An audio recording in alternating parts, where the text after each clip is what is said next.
ইবাদত না নিয়ে যদি আজরাইলের হাতে ধরা পড়ে যাও, আল্লাহ বলবে কে লাথি মেরে জাহান্নামে ফেলায় দে, এটা গুণের মানুষ না। যার ইবাদত নাই ও মানুষ সুরতে আবু জাহিল্লা মানুষ, ওর নাম শুনলে কেন বলে ওর উপরে গজব, ফেরাউন না মানুষ, ওরে কেন মানুষ বদদোয়া করে, লানাতুল্লাহ আলাই, নমরুদ একটা মানুষ, ও কেন মানুষের অভিশপ্ত, ওর উপরে মানুষের অভিশাপ কেন, বলে মানুষ গুণের মানুষ, গুণের মানুষ না। আল্লাহ বলবে গুণের মাইক যেমন মানুষ ফেলে দেয়, এটা গুণের মাইক না। কিয়ামতের ময়দানে আল্লাহ বলবে যারা গুণের মানুষ না ওদের ধর, ওদের জাহান্নামের শিকল লাগায় লাইনে দাঁড় করা। আমি ওদের বাম হাতে আমলনামা দিব, বাম হাতে যাদের আমলনামা দিবে, বেনামাজি গুনাহগার যাদের ইবাদতের গুণ নাই, আল্লাহ বলবে ওদের আমলনামা বাম হাতে দেওয়া মানে নিশ্চিত জাহান্নামে যাবে। আল্লাহ বলবে ডাইরেক্ট হাতে দেওয়া হবে না, এই নাফরমান বেঈমানের বুকের মাঝে ছিদ্র করে ফেল, ছিদ্র করিয়া বুকের থেকে বাম হাতটা ঢুকাইয়া পিঠের থেকে হাত বের কর, টান মেরে ফেরেশতারা সাথে সাথে বুকের ছিদ্র দিয়া বাম হাত ঢুকায় পিছনে নিবে। আল্লাহ বাম হাতে পেছনে আমলনামা দিবেন। আর নাফরমানকে বলবে এই বেঈমান, ইকরা কিতাবাকা কাফা বিনাফসিকাল ইয়াউমা আলাইকা হাসিবা, পড়, জীবনে কোথায় কি অন্যায় করছো সব দেখা, আমলনামায় হিসাব রেডি কর। ফেরেশতারা বলবে আল্লাহ মাথা এদিকে, হাত পেছনে, চোখ দুইটা সামনে, হাত পেছনে, আমলনামা পেছনে, পড়বে কেমনে, ও তো দেখে না। আল্লাহ আবার রাগ করবেন আর বলবে এই নাফরমান বেনামাজি বেপরদাওয়ালা বেঈমানের ঘাটটা ধইরা মোচড় দিয়া পেছনে ঘুরাইয়া দে। ফেরেশতারা বলা মাত্র 1 সেকেন্ড দেরি না, আল্লাহর অর্ডার পাওয়া মাত্র ঘাটটা ধরে মোচড় দিয়া পেছনে ফিরাবে। ও যুবক বাবারা, তোমার বিবেক যদি বলে আল্লাহর কোরআন সত্য, আমার এই কথাও কোরআনের বয়ান সত্য। ইয়া আইয়ুহাল্লাযীনা আমানু কু আনফুসাকুম ওয়া আহলিকুম নারা আকুদুহান নাস ওয়াল হিজারা আলাইহা মালাইকাতুন গিলাদুন শিদাদুল লা ইয়াসুনাল্লাহা মা আমারাহুম ওয়া ইয়াফআলুনা মা ইউমারুন।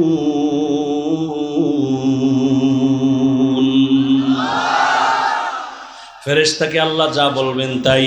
আর ইবাদতের গুণ নিয়ে যারা কবরে যাবে আল্লাহ তাদের জন্য কবর জান্নাত বানাবেন। হাসরের ময়দানে আল্লাহ অর্ডার করবে, এই নাজাত পানেওয়ালা নেক আমলওয়ালারা, তোমরা যারা ইবাদতের গুণ নিয়ে আসছো তোমরা খবরদার সূর্যের গরম সহ্য করতে পারবা না।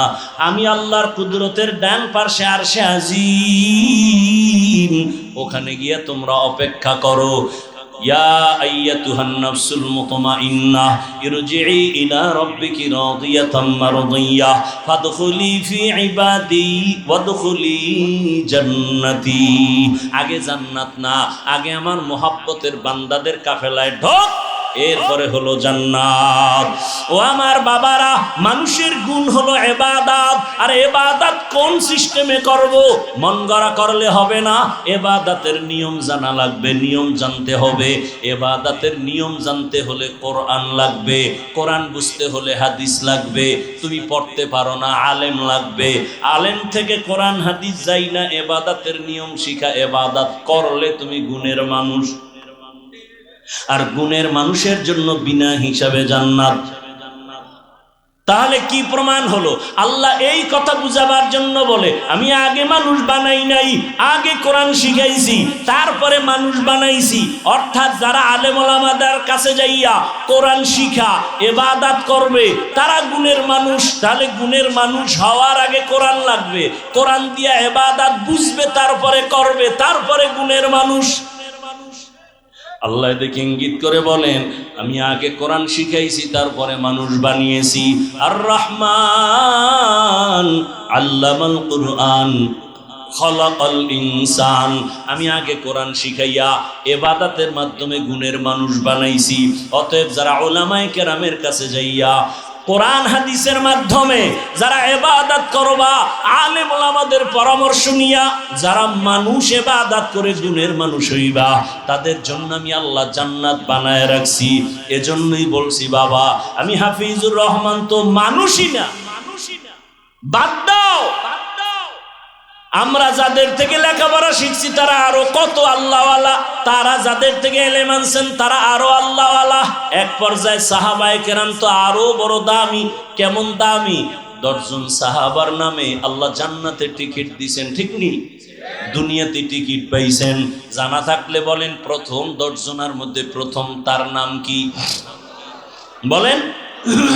দ্বিতীয় জনের নাম কি? এইভাবে কতজন? তাদের ইতিহাসটা একটু খেয়াল করেন না? ও আমার পর্দার আড়ালের মা বোনেরা, ও আমার যুবক বাবারা, বৃদ্ধ বাবাজি, একটু ভালো করে শুনে নেন। সাহাবায়ে কেরামদের আমল কত সুন্দর, এলেম কত সুন্দর, তাকওয়া কত সুন্দর, জিকির কত সুন্দর, নামাজ কত সুন্দর, কত সুন্দর তাদের আমল, কত সুন্দর তাদের তাকওয়া, কত সুন্দর তাদের আকীদা, কত সুন্দর তাদের ঈমান। এরপরও আল্লাহ কত খুশি হইয়া দুনিয়াতে জান্নাতের ঘোষণা দিলেন। এরপরও তাদের ইতিহাস দেখেন। রহমতের নবী নিজে বলেন, আমি এশার নামাজ পড়ে মসজিদে নববীর পাশে আমার হুজরা আয়েশার ঘর, আমি রাতের বেলা এশা পড়ে ঘুম, হঠাৎ করে কানের মধ্যে শুনি কান্নার আওয়াজ। কে এই রাতে কান্না করে? আমার কান সজাগ হয়ে গেছে। আমি ঘুম থেকে উঠলাম, ওইটা বাহির হলাম। বাহির হইয়া মসজিদের দরজার কিনারায় গিয়া দেখি ভেতরে একটা লোক নামাজে দাঁড়ায় কান্না করে গভীর রাতে। আমি ভালো করে নজর করে দেখলাম এই গভীর রাতে নামাজে কে কান্না করে। ভালো করে তাকায় দেখলাম সাধারণ কেউ না, আমার কলিজার সাহাবী, আমার জান্নাতের আল্লাহর ঘোষণা প্রাপ্ত সাহাবী। জান্নাতি সাহাবীদের 10 জনের ভেতরে প্রথম সিরিয়ালে যিনি, তিনি নামাজে দাঁড়ায় দাঁড়ায় হাউ মাউ করে কান্না করেন। কে? আবু বকর সিদ্দিক রাদিয়াল্লাহু আনহু। নবী বলেন, আমি অপেক্ষমান। আবু বকর নামাজ শেষ করে পিছনে তাকাইয়া দেখে রহমতের নবী দাঁড়ানো। আবু বকর আশ্চর্য হয়ে বলেন, ইয়া রাসূলুল্লাহ, আমি গোপনে আমার মাওলার সাথে আমি কথা বলতেছি, আপনি কেমনে আবার এখানে হাজির হলেন? আবু বকর, তুমি জানো না তোমার কান্নার আওয়াজে আমার ঘুম ভেঙে গেছে, তুমি নামাজে দাঁড়ায় কান্না করছো কেন? আবু বকর বলেন, ইয়া রাসূলুল্লাহ, আল্লাহর আদালতে কেমনে যে দাঁড়াবো, হাসরের ময়দানে কিভাবে দাঁড়ায় জবাব দিব? বলে, এত ভয় কেন? বলে, আল্লাহর আদালতের ভয় বড় পাইতেছি। বলে, জান্নাতের টিকিট আপনার হাতে রেডি, এরপরও কেন ভয়? বলেন, ইয়া রাসূলুল্লাহ, আপনিই তো বয়ান করেছেন হাসরের ময়দান যেদিন কায়েম হবে, এই জমিন হবে কিয়ামতের মাঠ, আরাফার ময়দান সৌদি আরব হবে আল্লাহর এই স্টেজ, অথবা অনেকে বলছে সিরিয়ার জমিন। আল্লাহ যখন কিয়ামতের কায়েমের ঘোষণা দিবেন, সূর্যটা নিচে চলে আসবে, জমিন সব সমতল, মাহফিলের সিংহায় ল্যাংটা সব নারী পুরুষরা যার যার কবর থেকে দাঁড়াবে, দাঁড়ায় সব আল্লাহর আদালতে হাজির হয়ে যাবে। আল্লাহ বলবে, সূর্য নিচে নেমে আয়, তোর যত মুখ উপরে আছে নিচে কর, যত তাপ আছে ছেড়ে দে। সূর্যের তাপে এই মাটির জমিনটা তামা হয়ে যাবে। অন্যদিকে জাহান্নামের আওয়াজ এত বিকট আওয়াজ যে আওয়াজে হাসরের ময়দানটা থরথর করে কাঁপতে থাকবে। আবু বকর বলেন, ইয়া রাসূলুল্লাহ, আপনিই বয়ান করেছেন এত ভয়ঙ্কর হবে হাসরের মাঠ। আল্লাহ নিজেও রাগ করে আওয়াজ দিবেন, লিমানিল মুলকুল ইয়াউম লিল্লাহিল ওয়াহিদিল কাহ্হার।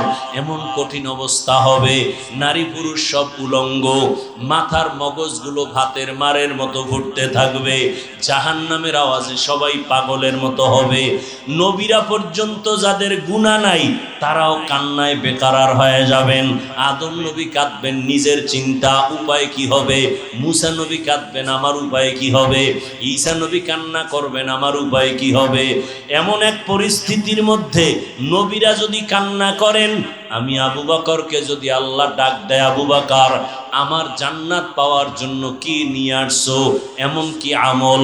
আমি যদি বলি হে আল্লাহ তোমার জান্নাত আর তোমার মোহাব্বতে নামাজ তেলাওয়াত রোজার আমল নিয়ে আসছি, আল্লাহ যদি বলে আবু বকর যেইভাবে নামাজ চাইছিলাম ওইভাবে হক আদায় করে নামাজ পড়ো নাই, আমি যেইভাবে তেলাওয়াত করলে খুশি হতাম ওইভাবে তেলাওয়াত তুমি দিতে পারো নাই, যেইভাবে জিকির করলে আমি আল্লাহ নিজে খুশি হতাম ওইভাবে হক আদায় করে জিকির হয় নাই, যাও তোমার আমল তুমি নিয়ে জাহান্নামে যাও, আমার জান্নাত আমাকে দিয়া দাও। ওর দয়ার নবী তখন আমার উপায় কি হবে এই চিন্তা আমি নামাজে দাঁড়ায় কান্না করতেছি। আবু বকরের যদি হালাত হয়, আপনি আমি তো মানুষের কাতারেই নাই। হোসাইনী আজিজুল উলুম কওমি মাদ্রাসায় কর্তৃক আয়োজিত বার্ষিক ওয়াজ মাহফিল 25 অক্টোবর 2025। মহতি এ মাহফিলে উপস্থিত মুহতারাম সম্মানিত সভাপতি আলহাজ হযরত মাওলানা সলিমুল্লাহ সাহেব দামাত বারাকাতুহুম, প্রধান অতিথি দেশের হাজারো লাখো আলেমের উস্তাদ উস্তাজুল আসাতিজা পীরে কামেল শৈখুল হাদিস,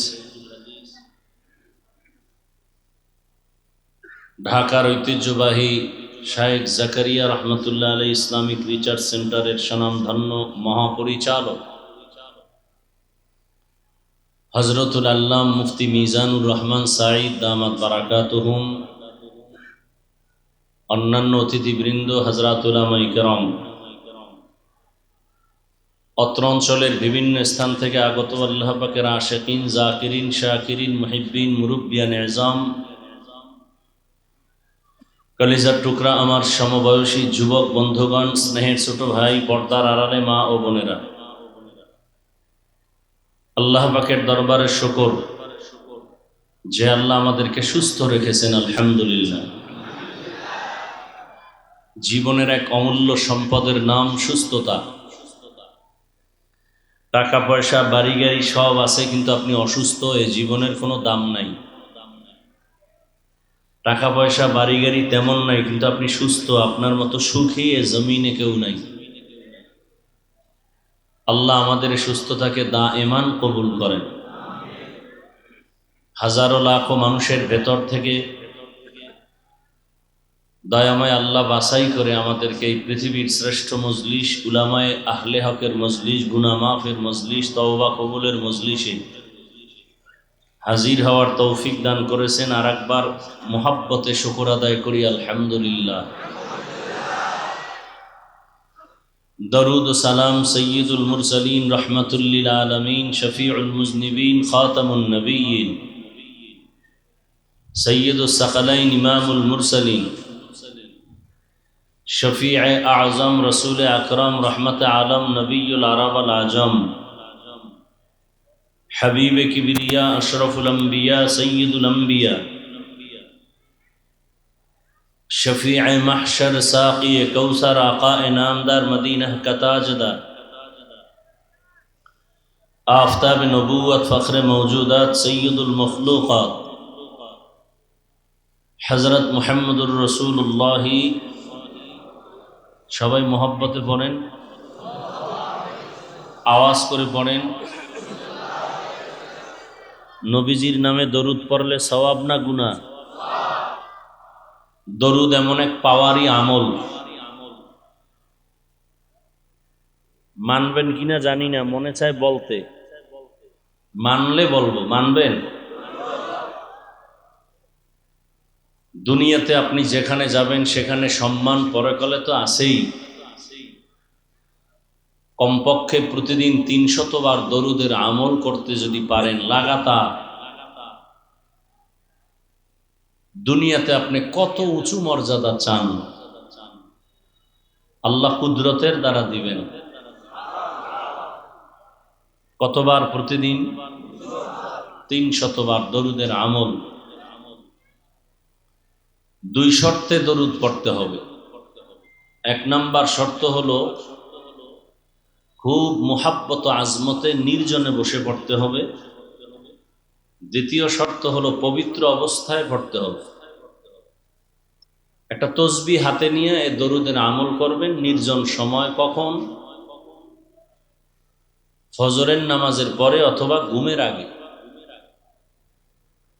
একটা তসবিহ হাতে নিয়ে এই দরুদের আমল করবেন। সময় থাকলে নামাজের দরুদ, যেটা আমরা নামাজে পড়ি, সময় যদি কম থাকে তো এই ছোট অংশের দরুদ যেটা পড়লাম, সাল্লাল্লাহু আলাইহি ওয়া আলিহি ওয়াসাল্লাম। যদি এ লাগাতারে আমল চালু রাখেন এবং এই দরুদ পড়ে অজু অবস্থায় ঘুমিয়ে পড়বেন, কিবলার দিকে চেহারাটা ঘুরাইয়া, ইনশাআল্লাহ দরুদের বরকতে রসুলের সাথে ঘুমের মধ্যে মোলাকাত হয়ে যাবে। আমাকে তো বাতাস দিতে হবে, তোমার কোন দিকটা দিলে সুবিধা হয় দাও, সামনে দিয়ে দাও, এটাও তোমাকে শিখাই দিতে হবে, না হয় একেবারে পিছন থেকে দাও।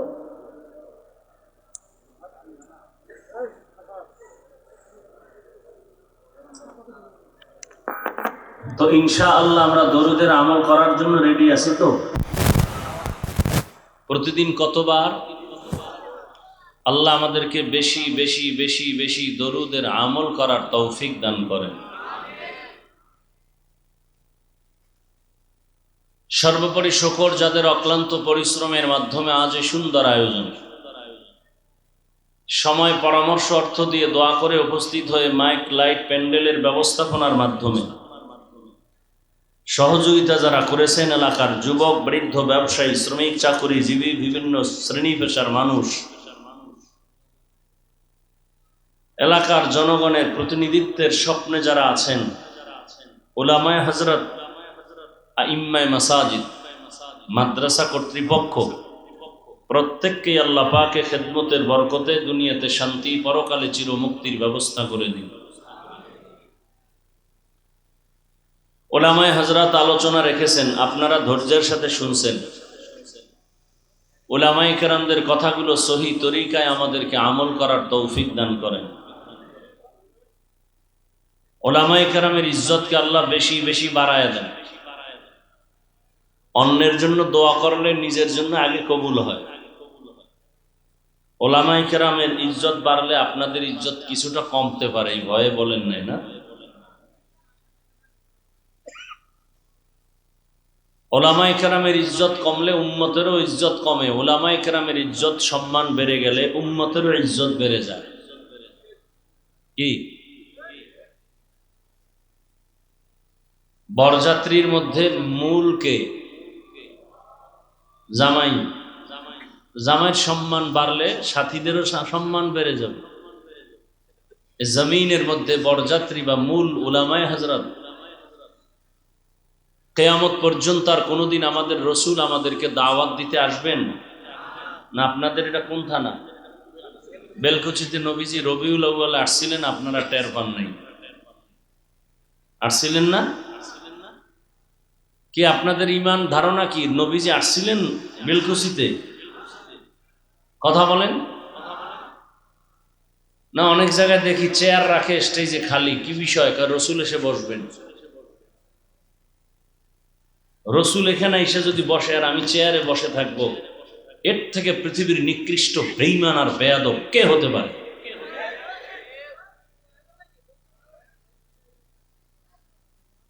আল্লাহ আমাদের হেদায়াতের দৌলত দান করেন।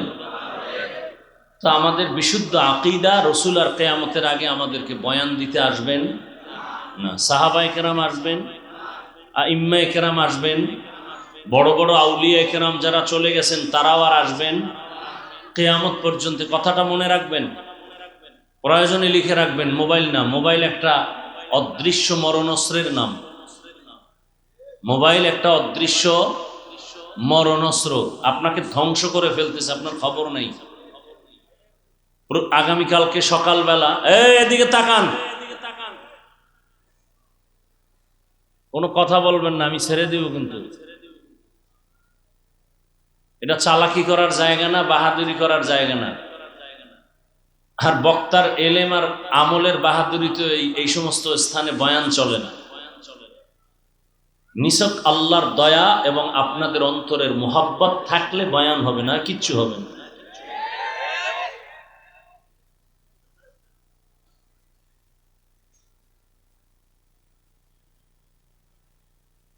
এমন একটা জায়গায় বসছেন যেখানে বিছানা পৃথিবীর নিকৃষ্টতম বিছানা, এর থেকে থার্ড ক্লাসের বিছানা আর থাকতে পারে না। কোনো বিবাহের অনুষ্ঠানে এই বিছানা দিলে সেখানে আগুন লাগাই দিবে মানুষ। কিন্তু এখানে কারো কষ্ট আছে? এবার মাথায় ঢুকান, কুত্তা শুয়ারের আল্লাহ জ্ঞান দেয় নাই ভালো মন্দ যাচাই করার, মানুষকে দিছে। মানুষ হয়ে থাকলে একটু বুঝেন, এখানে কোনো চালাকি চলে না। এখানে আসতে কপাল লাগে, বসতে কপাল লাগে, মোনাজাত দিয়ে যাইতেও কপাল লাগে। সব কপালওয়ালারা বসতে পারে না। বহু আল্লাহর বান্দা আসতে চাইছে, পারে নাই। আবার একদল আসছে, প্যান্ডেলে ঢুকতে পারে নাই। এরা দোকানপাটে মহিলা দেখে, নারী দেখে, সুন্দরী দেখে, রূপসী দেখে, খায়, বিড়ি টানে, বয়ান শুনে। এখানে বসতে কপাল লাগে। আবার একদল বসছে, কিন্তু কপালে দোয়া আছে কিনা আল্লাহ ভালো জানেন। মোবাইল একটা সামনে ধরে কলবের দরজা বন্ধ করে দিছে। কথাগুলো লিখে রাখেন, আর আপনাদের জানা মতো কোনো বুজুর্গরে কথাগুলো শুনাইয়েন যে কুয়াকাটার হাফিজ বলে গেছে, মোবাইল নিয়ে বয়ান শুনলে কলবের দরজা বন্ধ, সব বয়ান মোবাইলে ঢুকে, কলবে ঢুকে না। ওর কপাল খারাপ। কপাল কি খারাপ? কপাল খারাপ। বলার দায়িত্ব আমার, মানার দায়িত্ব আপনার। আপনার এখন না মানলে আমার কিছু আসে যায়? আর আমি কে? আমি তো মানুষ না, আমি তো অমানুষ। মানুষ গড়ার কারিগর আমার রসুল, যাকে দেখলে জাহান্নামের আগুন হারাম, তার বয়ান শুনে আবু জাহিল্লা কালেমা পড়ে না। তা আমি কে? যেই রসুলের চেহারা দেখলে ক্ষুধা থাকে না, সেই রসুলের বয়ান শুনলো 13 বছর, কালেমা পড়লো না, কত বড় নিকৃষ্ট বেঈমান। এর নাম কফাল। এর নাম খোদায় ধাক্কা দিয়ে নিয়ে আসছেন, কিন্তু প্যান্ডেলে ঢুকতে পারে নাই, কফাল। প্যান্ডেলে ঢুকছেন ঠিক, কিন্তু কলবের দরজা খুলতে পারে নাই, মোবাইল নিয়ে ব্যস্ত। যেই মোবাইলটা চেক করলে শুধু নাপাক আর নাপাক, সেই মোবাইল নিয়ে ব্যস্ত। আপনি আমাকে যুক্তি দিয়ে বুঝাইবেন আপনার থেকে আমি কম চালাক? আপনি কি যুক্তি দিবেন? রেকর্ড করেন। আপনার কাজটা নিখুঁত ভাবে মিডিয়াওয়ালারা করতেছে, আপনারটা কাম না, আপনারটা আকাম। প্রয়োজন হলে ফজরের পরে ওদের থেকে নিয়ে নিবেন ডাউনলোড করে। আপনার রেকর্ড সুন্দর হবে না, ছবি সুন্দর হবে না। দ্বিতীয় ছবি তোলা তো এমনিই হারাম, 1000 কোটি বার কবিরা গুনাহ হারাম, সরকারের প্রয়োজন ছাড়া। আল্লাহ বুঝার তৌফিক দান করেন। কেউরে বলেন কেন? কাউকে বলবেন না। হেদায়েতের মালিক আল্লাহ, আপনি হেদায়েত কি দিবেন? আমি বলতেছি এতটুকুই, আমারটা মানবে না ঠিক, কিন্তু বিরোধিতাও এই মুহূর্তে করবে না, বাকি আমি বলতে পারতেছি, এটাই একটা বড় নেয়ামত। আর সবাই যে মানবে, বললাম না রসুলের কথায় আবু জাহাল কালেমা পড়ে না। আমি কে? আমি তো মাওলানা ঠিক, কিন্তু মানুষ না। আল্লাহ শকর, আজকে মানুষকে এটার বয়ান হবে। আর রহমান সূরা পড়ছি না? হ্যাঁ, আজকে আসল মানুষকে তার বয়ান হবে। আমি শুরুতে বললাম আমি মাওলানা হয়েছি, বক্তা হয়েছি, মানুষ হতে পারিনি। আজকে শুনে যাবেন মানুষকে, ভালো করে শুনে যাবেন। মাওলানা হওয়া খুব সহজ, বক্তা হওয়া সহজ, ডাক্তার হওয়া সহজ, ইঞ্জিনিয়ার হওয়া সহজ, প্রফেসর হওয়া সহজ, মুফতি মুহাদ্দিস হওয়া সহজ, মানুষ হওয়া বড় কঠিন। শুনে যাবেন আজকে মানুষ কাকে বলে। আল্লাহ হেদায়েত দান করুন। এই একটা লোক ডিস্টার্ব করার কারণে আমার এতগুলো কথা বলতে হলো।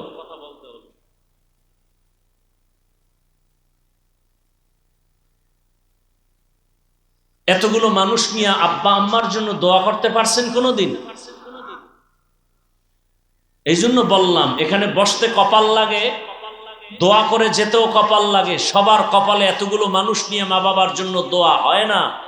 আল্লাহ যাকে কবুল করেন সে এই কপালওয়ালা হয়। দেখবেন অনেকে বয়ান শুনতেছে শুনতেছে ফট করে উঠে চলে যাবে, কারণ দোয়া করতে কপাল লাগবে তো, ফট করে উঠে চলে যাবে। আল্লাহ হেদায়াত দান করেন, আল্লাহ আমাকে হেদায়াত দান করেন। আমার হেদায়াতের দরকার অনেক।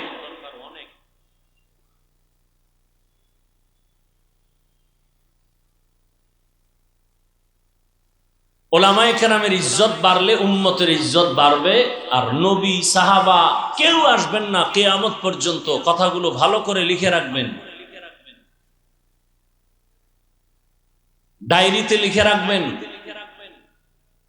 না হয় ব্যানার করে ঘরের দরজায় টানাবেন। কিয়ামত পর্যন্ত সংসারের শান্তি, পরিবারের শান্তি, সন্তানের শান্তি, দোকানের শান্তি, ব্যবসার শান্তি, চাকুরির জগতের শান্তি, ঘরে বাহিরে উভয় শান্তি এবং পরকালের জান্নাতের একমাত্র ঠিকানার নাম ইসলাম। ঠিকানা দেখাবেন একমাত্র, শুধুমাত্র, কেবলমাত্র উলামায়ে কেরাম। কথাগুলো আপনার কাছে হালকা মনে হতে পারে, কথাগুলো ওজন কত? 7 আসমানের ওজন যত, তার থেকে বেশি। কিয়ামত পর্যন্ত এই জাতিকে শান্তির পথ দেখাবে একমাত্র উলামায়ে কেরাম, কোরআন সুন্নাহ ইসলামের ব্যানারে। আর কেউ পথ দেখাবে না, সব চান্দাবাজ আর ধান্দাবাজ। নিঃস্বার্থভাবে মানুষকে শান্তির পথ দেখাবে উলামায়ে কেরাম। কোনো স্বার্থ নাই, কোনো স্বার্থ। 2 মিনিটে 2টা উদাহরণ দেব। ভুলে যাবেন না মহামারী করোনার গজব। শিক্ষিত 2 কুলাঙ্গার সন্তান, বাবার করোনা, কাছে যায় না, মরার ভয়ে ট্রিপল মাস্ক লাগাইছে। ইতিহাস মানুষকে বেঈমানি করে না। বাবা এক পর্যায়ে মরেই গেল। এলাকার গরিব কয়েকটা ছেলেকে ডেকে বলল, টাকা দিব, বাবার লাশটা রাস্তায় ফেলে দিয়ে আস। রাস্তায় ফেলে দিল। কুলাঙ্গার শিক্ষিত 2 সন্তান জানালা দরওয়াজা লক করে দিল, তাকাইল না বাবার লাশ কুকুর খেলো না জানাজা হলো। ইতিহাস ভুলে যাবেন না। সেই সময় আমার দেশের শত শত করোনার লাশ, আমার দেশের কিছু পুলিশ ভাই, সিংহবাগ উলামায়ে কেরাম, টুপিওয়ালারা এই শত শত লাশ নিঃস্বার্থভাবে কাঁধে নিয়েছেন, গোসল করিয়েছেন, কাফন পরিয়েছেন, জানাজা পড়িয়ে কবরে রেখেছেন। একজন হুজুরেও করোনায় মরে নাই। বিনিময় কি দিছেন হুজুরদের? গালি আর ফেসবুকে বিরোধিতা। আল্লাহ হেদায়াত দান করুন। আর 1 মিনিটে একটা উদাহরণ। এই জায়গাটা কি ডিস্টার্বটা শুরু করছে বলেন তো? আপনারা ইশারায় কাজ করেন, আওয়াজ দেওয়ার তো দরকার নেই। ইশারায় কাজ করেন।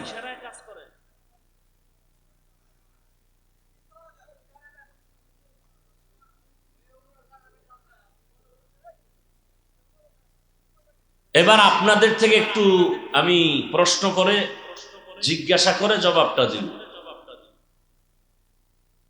বলেন তো, সরকারি চাকরি যারা করেন, বেসরকারি চাকরি করেন, জানা থাকলে খুব দ্রুত জবাব দিবেন, না জানলে চুপ থাকবেন। আমি বলবো, সরকারি বেসরকারি চাকরি যারা করেন তাদের প্রতিদিনের ডিউটি কত ঘন্টা? যারা জানেন বলেন। নিম্নে বেতন কত? নিম্নে বুঝেন নাই? সরকারের চাকরি করে, বেসরকারের চাকরি করে, 8 ঘন্টা ডিউটি, নিম্নে বেতন কত? 60,000।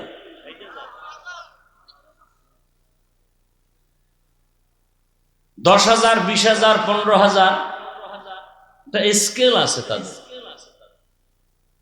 এত কম কেন? বলে টেবিলের নিচে বহু মুক্তার দানা পাওয়া যায়, এগুলো ধরতে পারলে রাতারাতি আঙ্গুল ফুলে কলা গাছ, আবার জাগাত ফকিন্নির বাচ্চার মতো রাস্তায় হাঁটে। কারণ যেই গাছ দ্রুত বড় হয় সেই গাছ দ্রুত নষ্ট ভেঙে যায়, যে গাছটা আস্তে আস্তে বড় হয় এটার শিকড় মজবুত হয়, কেউ ভাঙতে পারে না। মানুষ ধনী হওয়ার মজবুত পন্থা হালাল উপার্জন, হারাম দিয়া তুফানের মতো আসবে, তুফানের মতো ফকিন্নি হয়ে যাবে। তাহলে সরকারি বেসরকারি ডিউটি 8 ঘন্টা, নিম্নে বেতন 15-20 হাজার। বলুন তো আপনাদের এই অত্র অঞ্চলে যত মসজিদ আছে, মসজিদের আলেম ইমাম খতিবদের ডিউটি কত ঘন্টা বলেন? নামাজ না পড়লে জানবে কসু না, মসজিদই যায় না তো কেমনে কইব কয় ঘন্টা? যারা জানেন তারা বলেন। 24 ঘন্টা। বেতন দেন কত? সত্যটা বলেন। 15,000। মাসেরটা মাসে দেন?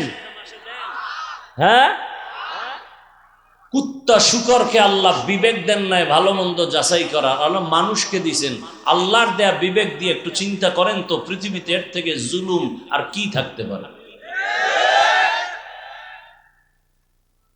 তাও কি স্বাধীন ইমামের চাকরি মানে রিমান্ড।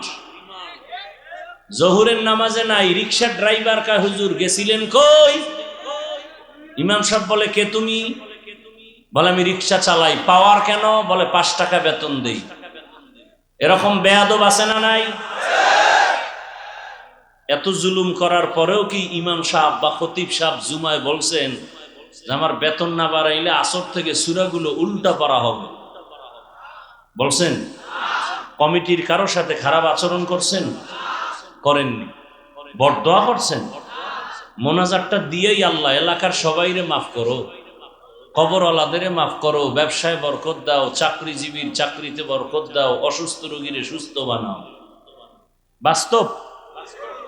এরপরও যারা বলে হুজুর খারাপ, আমি বলি তোর 14 পুরুষের রক্ত খারাপ।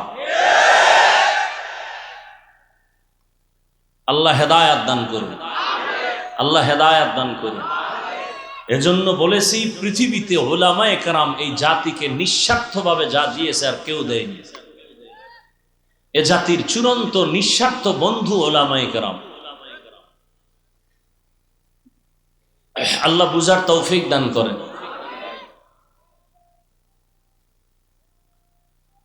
সেই উলামায়ে কেরামের জন্য দোয়া করেছি, পাশাপাশি বরদোয়ার মতো হলেও সেটাও দোয়া। আল্লাহ উলামায়ে কেরামের ইজ্জত তো বাড়াবেনই। যারা ইজ্জত কমানোর চক্রান্ত করে ফেসবুকে লেখার দ্বারা, মিডিয়ায় বলার দ্বারা, মানুষের সামনে ঘৃণা জমানোর চক্রান্ত করে, আল্লাহ ওদের হেদায়াত দান করেন, আল্লাহ তাদের হেদায়াত দান করেন, আল্লাহ তাদের হেদায়াত দান করেন। আল্লাহর ইলমে যদি ওদের হেদায়াত না থাকে, খুব দ্রুত গতিতে ওদেরকে ধ্বংস করে দেন। আমি আপনাদের দোয়া নিতে আসছি। বলবেন এতক্ষণ আলেমগো এত আসমান বরাবর দোয়া করলেন, এবার আমগো দোয়া দিয়ে আপনাদের কি হবে? আপনাদের দোয়া আমাদের অনেক বড় দামি এক সম্পদ। পাশাপাশি কিছু আলোচনাও করব আপনাদের ধৈর্যের উপরে, যদি আপনারা আমাকে বলার সুযোগ দেন এবং দোয়া করেন। আমি যে কথাগুলো এতক্ষণ শুনাইছি, একটা কথাও আমার স্বার্থের জন্য শুনাই নাই। প্রত্যেকটা কথা আপনার কল্যাণের জন্য বলেছি। দুনিয়াতেও আপনার সম্মান আর কল্যাণ আর শান্তি, পরকালও আপনার মুক্তি আর শান্তি। কেন আমাদের ব্যক্তিগত কোনো স্বার্থ নেই। আমি আপনাদের চিনিও না, আমি আপনাকে গালি দিব কেন, আপনার বিরুদ্ধে বলবো কেন? বরং আমি কথাগুলো বলতেছি চূড়ান্ত অন্তরের গভীর মোহাব্বত আর ভালোবাসার থেকে। আপনাদের ভালোবাসা আমার প্রতি বিন্দু দুর্বল হতে পারে, আপনাদের প্রতি আমার ভালোবাসার কোনো দুর্বলতা নাই। আমি আল্লাহকে সাক্ষী রেখে বলছি, আমি ওই ভালোবাসার অন্তর নিয়ে বসছি। যদি বলেন নিচে নেমে পাও ধরলে আপনি আর নামাজ ছাড়বেন না, আমি নিচে নেমে আসবো আপনার পাও ধরার জন্য। কারণ আমি এতটুকু অন্তরকে জায়গা দিয়েছি যে এই লোকগুলো মার্কাজের মসজিদে তাবলিগওয়ালারা ডাকলে অহরহ দৌড়াবে না, পীর সাহেবরা ডাকলে সবাই যাবে না। কিন্তু এই ময়দানটা বড় কঠিন, টাকা নিয়ে এত মানুষ জমা করতে পারবে না। কেউ টাকাওয়ালারাও যদি এত লোক এক জায়গায় আনতে চান, এত লোক আসবে? আর আসলেও কি জান্নাতি মানুষ আসবে? সব গাঞ্জাখোর আসবে। তাও আবার তাদেরকে আনতে হলে ফ্রি গাড়ি দিতে হবে। বাস্তবটা স্বীকার করেন, আপনি মানেন আর না মানেন, সত্যটা স্বীকার করেন। গাড়ি দেওয়া লাগবে না, ফ্রি। আপনাদের ফ্রি গাড়ি দেওয়া হয়েছে? আচ্ছা, আসার পরে আবার ভিআইপি বসার জায়গা, chair, non VIP, VIP, third class, first class, second class, এখানে কোনো ভেদাভেদ আছে? কে ধনী, কে গরিব, কে আলেম, কে মূর্খ, সব একাকার। এরপরে আবার দিতে হতো তাদের নাস্তা। দিছে কোনো নাস্তা? ওখানে নাস্তা না দিলে এতক্ষণ চেয়ার উঠতো বাতাসে।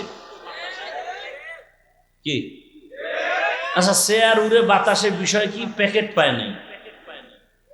এরা সব নিজেগো লোক না, যে কোনো দলের হোক, নিজেদের না। কত বড় কুলাঙ্গার, আবার ভিডিও করে মানুষকে জানায় দেয়। এরে আবার দলে কেন রাখে তাও বুঝি না।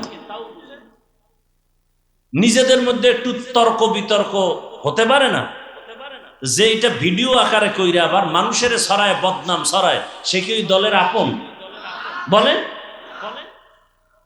এই দল করেন আপনারা। সামান্য কিছু হলেই এটাকে ভিডিও করে ছেড়ে দিতে হবে।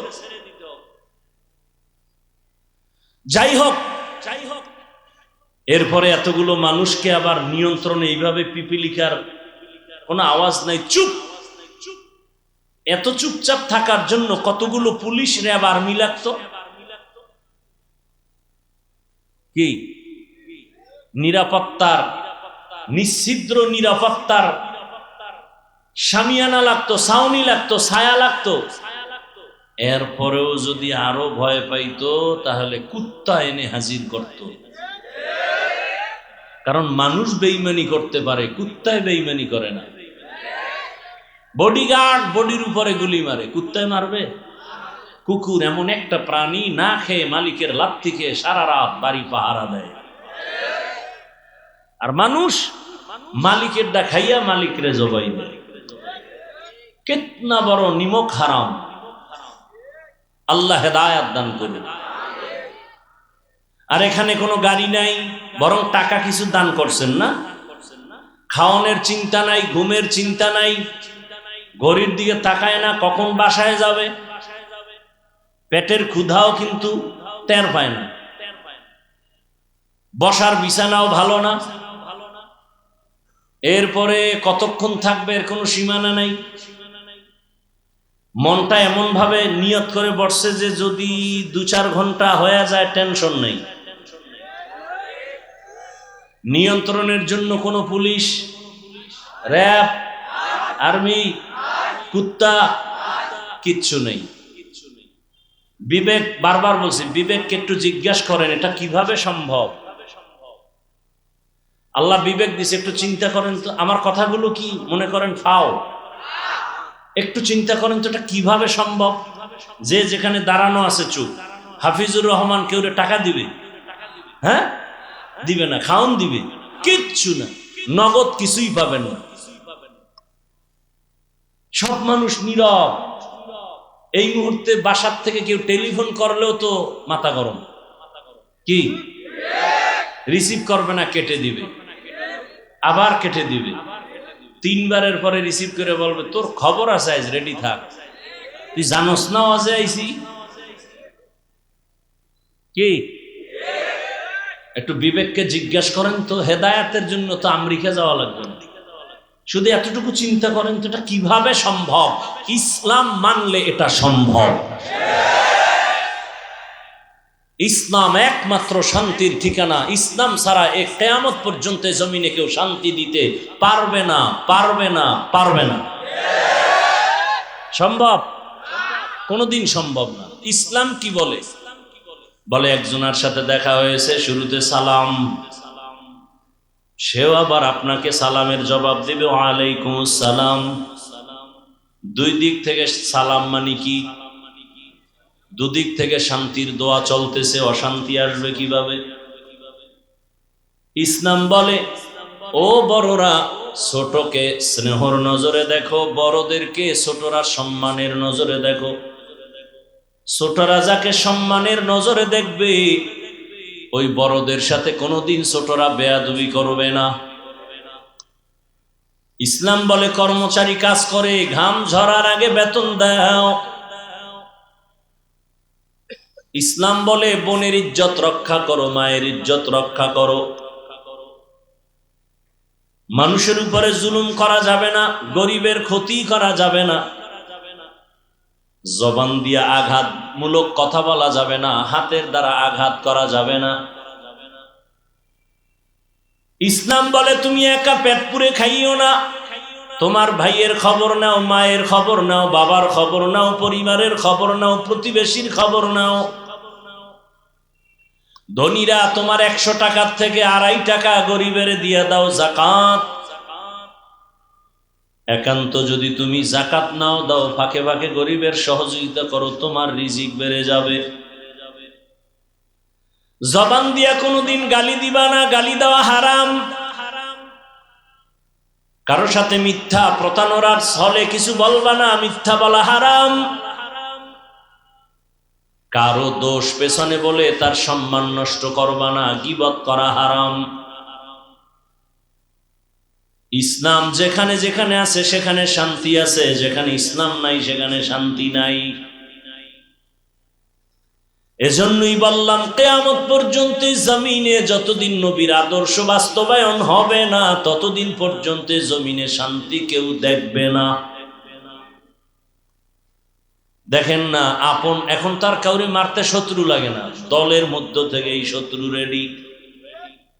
এখন ইদানিং মরণের খবর কেমনে শুনি, যার আপন যে বেশি সে তারে মেরে ফেলে।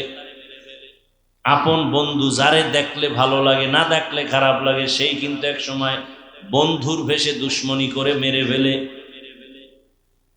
দুষ্ট লোকের মিষ্টি কথা ঘনিয়ে বসে কাছে, কথা দিয়া কথা নেয়, প্রাণে মারে শেষে।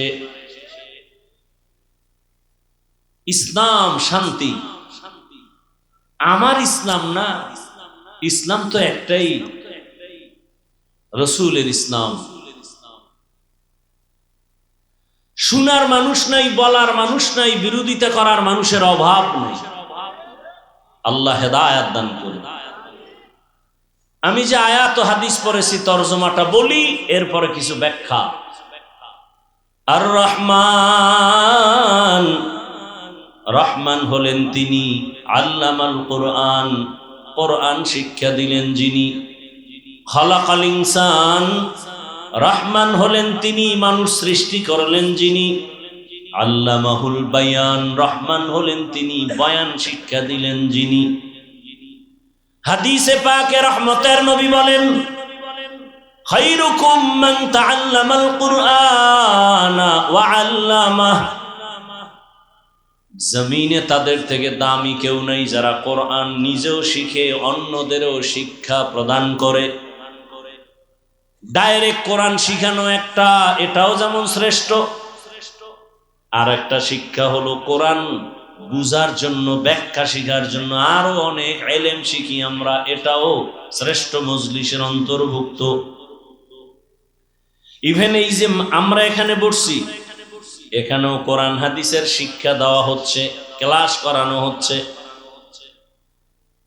এটাও ওই শ্রেষ্ঠ মজলিসের অন্তর্ভুক্ত। এজন্যই তো নবী বলেন, এখানে বসা মাত্র জীবনের সকলের সবার সব গুনাহ মাফ। শুধু কি তাই, যতক্ষণে প্যান্ডেল মজলিস ভরা,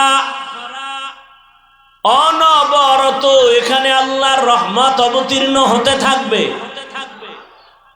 রহমতের নবী বলেন, ঘর থেকে যখন আপনারা বের হয়েছেন, প্রত্যেকের সাথে 70,000 ফেরেশতার একটা কাফেলা আল্লাহ দিয়ে দিয়েছেন। ওই ফেরেশতারা প্রত্যেকের সাথে আছে, আপনার মাগফিরাতের দোয়া করতেছেন। এখানে বসে ইসলামের একটা মাসআলা শিখবেন, 100 রাকাত নফল নামাজের সওয়াব পেয়ে যাবেন। অনেকগুলো ইসলামের বিধিবিধান মাসআলা শিখতে পারলে 1000 রাকাত নফল নামাজের সওয়াব পেয়ে যাবেন। আতিনা ফি দারে দুনিয়া না হাসান, আতিনা ফি দারে উকবা না হাসান, ইয়া গিয়াসাল মুস্তাগীসিন ইহদিনা লিফতিখারা বিল উলুমে ওয়াল গিনা। হর গড়ি দে নেকো তু তৈয়ার है, जो न मांगे उससे तू बेजार है।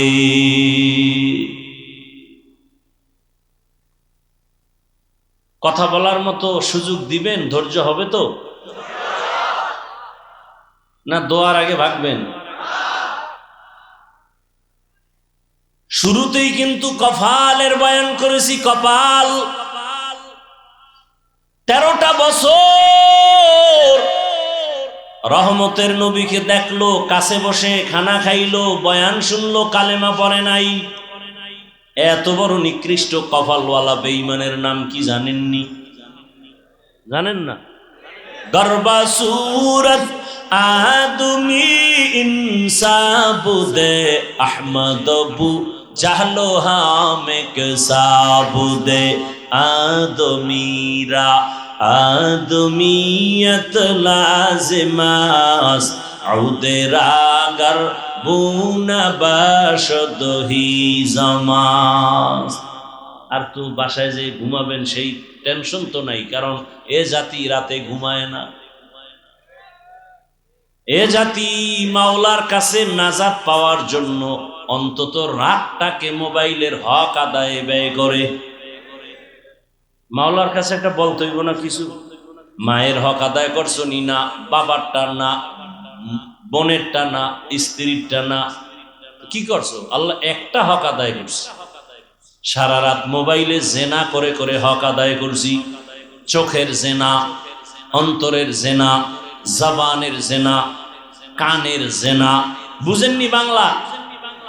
সারা রাত ঘরের দরওয়াজা জানালা বন্ধ করে বাবা মোবাইল চালায়, মা মোবাইল চালায়, ভাই মোবাইল চালায়, বোন আর এক রুমে মোবাইল চালায়। জেনা জেনা চলে সারা রাত। চোখের জেনা, কানের জেনা, অন্তরের জেনা, জবানের জেনা। উচিত ছিল ঘুম থেকে উঠে দেখবে চেহারা বানর হয়ে গেছে, শুকর হয়ে গেছে, যেমন অন্য নবীদের উম্মতের হইতো। তোমার এত আকামের পরেও চেহারা কেন পাল্টায় না? রহমতের নবীর উম্মত হওয়ার কারণে। ইমামুল আউয়ালিন আল আখিরিন বহরে সদকা রহমাতাল লিল আলামিন। 13 বছর বয়ান শুনছে, কালেমা পড়ে না, এর নাম কপাল। অন্যদিকে 27 বছরের যুবক তরবারি নিয়ে দৌড়ায়, নবীকে জবাই করবে। কয় বছর? 27 বছরের যুবক নবীকে জবাই করার জন্য তরবারি নিয়ে দৌড়ায়। রহমতের নবীর সামনে যাইয়া রহমতের নবীকে এক নজর দেখা মাত্র তরবারি ফেলে বলেন, নবীজি দয়া করে বেয়াদবি মাফ করে কালেমা পড়ায়া দেন। এমন সান কপালার নাম জানেননি? বলেন, এর নাম কপাল। 13 বছর নবীকে দেখেছে, কালেমা কপালে আসে নাই, কপাল। আর নবীকে জবাই করতে গিয়া ইতিহাসের পৃষ্ঠায় নাম লেখা হলো জান্নাতের দ্বিতীয় সাহাবী। কেমন সেই ওমর! 1500 বছর পরে সেই ওমরের নাম শুনলে কেমন যেন ভয় ভয়। ওমর যেই রাস্তায় চলে, শয়তান ওই রাস্তায় চলে না। কেমন পাওয়ার আল্লাহ তাকে দান করেছেন। ও যুবক, ঘুমের মধ্যে এখনো যদি ঘুমের সময় শাহাদাত আঙ্গুল নিয়া বুকের উপরে লেখো ওমর আইন মিম রা। ওমরের নাম লেখা ঘুমাও, ভালো স্বপ্ন দেখবি, খারাপ কিছু স্বপ্নে দেখবি না। ওমরের এখনো শয়তান বড় ভয় পায়। শুধু ওমরের ইতিহাস বললে রাত পার হয়ে যাবে। কেমন চান কপালওয়ালা? ওই যে শুরুতেই বলছি, কপাল বাড়ির থেকে ওয়াজের নামে আসছে, প্যান্ডেলে ঢুকতে পারে না, কপাল।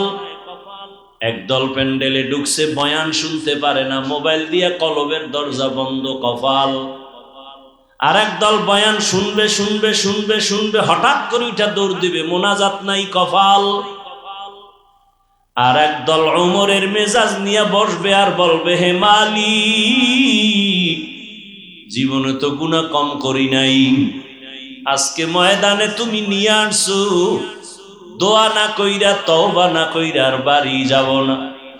এমন কান্না দিয়া বাড়ি যাবেন, ফজরে মসজিদে হাজির হয়ে যাবে। জিন্দেগি মে বন্দগি তু করনা হে, जिंदगी में बंदगी तू करना है, जिंदगी में बंदगी शर्मिंदा है, जिंदगी में बंदगी शर्मिंदा है।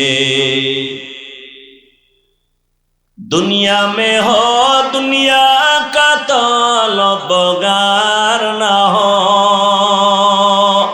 बाजार से गुजर हो खरीदार ना हो। ये दुनिया एक मिसले कागज फूल है, ये दुनिया एक मिसल कागज फूल है, जिंदगी में बंदगी तू करना है, जिंदगी में बंदगी तू करना है, जिंदगी में बंदगी शर्मिंदा है, जिंदगी में बंदगी शर्मिंदा है, जिंदगी में बंदगी कुन बंदगी, बंदगी बे जिंदगी शर्मिंदगी। भाईरा আমার, যে আয়াত আমি পড়েছি আপনারা জানেন, আর রহমান আল্লামাল কুরআন খালাকাল ইনসান আল্লামাহুল বায়ান। আয়াতের তরজমা শেষ, ব্যাখ্যায় ঢোকার আগে সামান্য একটু সময় নিচ্ছি, ভূমিকায় দু চারটি কথা শুনেন। জমিনে আল্লাহ মানুষ বানাইয়া, আল্লাহ মানুষকে বানাবার আগেই শ্রেষ্ঠ মর্যাদা দিয়েছেন, সিদ্ধান্ত ফাইনাল। জমিনে আল্লাহ পাঠাবার আগে এই মানুষের শ্রেষ্ঠত্ব ধরে রাখার জন্য আল্লাহ ব্যবস্থা দিয়েছেন দুইটা। এক ব্যবস্থার নাম রিজালুল্লাহ, আর এক ব্যবস্থার নাম কিতাবুল্লাহ। ব্যক্তি আর কিতাব, এই দুইটা ব্যবস্থা যারা গ্রহণ করে ধরে রেখে চলবে, তারা দুনিয়ায় বাদশা, পরকালেও বাদশা। ব্যক্তিও মানতে হবে, কিতাবও মানতে হবে। ব্যক্তিদের মধ্যে শ্রেষ্ঠ ব্যক্তি রহমাতুল লিল আলামিন। আল্লাহর দেওয়া যত কিতাব আছে, শ্রেষ্ঠ কিতাব হলো কোরআনুল কারীম। রহমতের নবী জমিনে আসছেন, আল্লাহ শ্রেষ্ঠ ব্যক্তি পাঠাইছেন, কিন্তু শ্রেষ্ঠ কিতাব এখনো দেন নাই। দীর্ঘ 40টা বছর রহমতের নবীর জীবনের বয়স অতিবাহিত হওয়ার পর আল্লাহ তাআলা শ্রেষ্ঠ কিতাব নাজিলের সূচনা করলেন। ইকরা বিসমি রাব্বিকাল্লাযী খালাক, খালাকাল ইনসানা মিন আলাক ইকরা ওয়া রাব্বুকাল আকরাম আল্লাযী আল্লামা বিল কলম আল্লামাল ইনসানা মা লাম ইয়ালাম। মাত্র 5 আয়াত নিয়ে জিবরাইল আসছে, প্রথম কোরআনের সূচনা, তাও নবীর 40 বছরের পর। প্রশ্ন প্রত্যেকটা পয়েন্টে। আল্লাহ তাআলা আমার নবীকে মক্কা নগরীতে পাঠাইলেন, যেই মক্কার মানুষ ছিল চরিত্রহীন, লম্পট। এত বড় খারাপ জায়গায় আল্লাহর পেয়ারা নবী, সৃষ্টির শ্রেষ্ঠ রহমতের নবীকে এত নাপাক মানুষের সমাজে পাঠালেন কেন? প্রশ্ন। বাইতুল্লাহর মতো এমন একটা ঘর, যে ঘরের দিকে তাকাইয়া থাকলেই সওয়াব সওয়াব সওয়াব। আপনাদের বেলকুচি থানার মধ্যে সুন্দর মসজিদ আছে না নাই? তাকায় থাকলে কোনো সওয়াবের গ্যারান্টি আছে? বাইতুল্লাহ এমন একটা ঘর, ইন্না আউয়ালা বাইতিন উযিআ লিন-নাস লাল্লাযী বিবাক্কাতা মুবারাকান ওয়া হুদা মুবারাকান ওয়া হুদাল লিল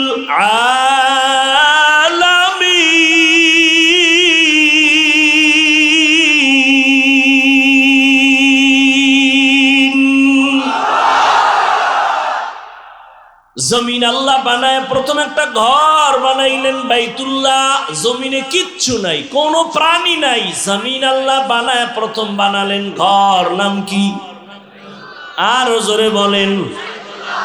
ইবাদতের ঘর, হেদায়েতের ঘর, বসবাসের ঘর না ইবাদতের ঘর বানাইছেন মানুষের জন্য।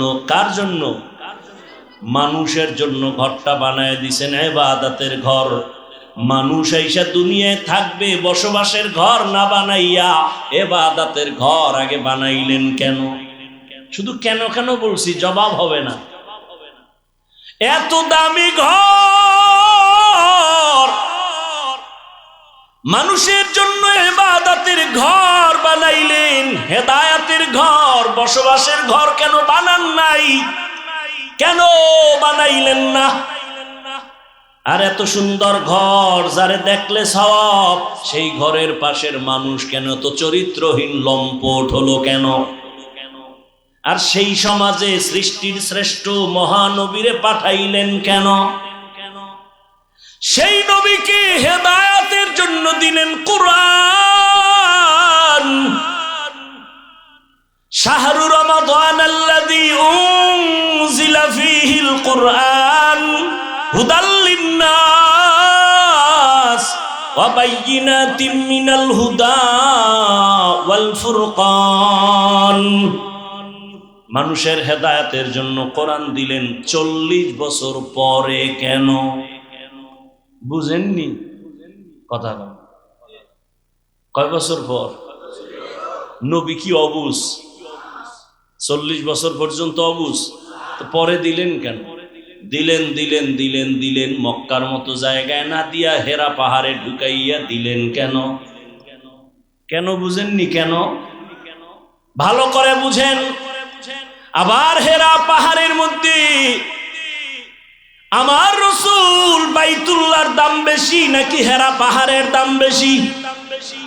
হেরা পাহাড়ের। 40টা বছর